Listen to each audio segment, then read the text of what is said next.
ছাত্ররা, তোমরা আকাশে অনেক সময় সূর্যকে একটু ছোট দেখো বা কখনো বড় দেখো।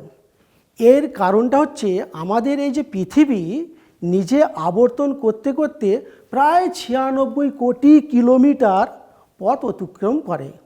এই জানুয়ারি মাস থেকে জুলাই মাস পর্যন্ত সূর্য আমাদের পৃথিবী থেকে একটু দূরে থাকে, অবস্থান করে মনে হয়।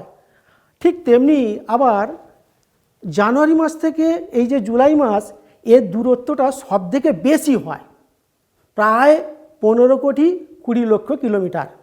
একে অপসূর বলে।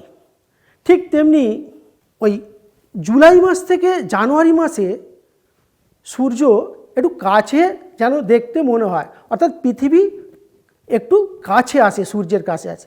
এইটাকে আমরা যে দেখি, এটাকে আমরা অনুসূর বলি।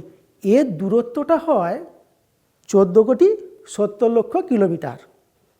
এখন এর ফলে আমাদের কি হয়, এর ফলে সূর্য একটা ফলাফল রয়েছে যে সূর্য যখন আমাদের কাছে থাকে তখন আমরা ছোট না দেখে বড় দেখি, কারণ আমাদের উত্তর গোলার্ধ তখন কী হয়, দূরে থাকলেও কিন্তু তাপমাত্রাটা আমরা একটু কম পাই। আর যখন গ্রীষ্মকাল, দূরে থাকলেও কিন্তু সূর্য আমাদের দিকে ঝুঁকে থাকে, উত্তর গোলার্ধ ঝুঁকে থাকে, এর ফলে আমরা উত্তাপটা বেশি পাই।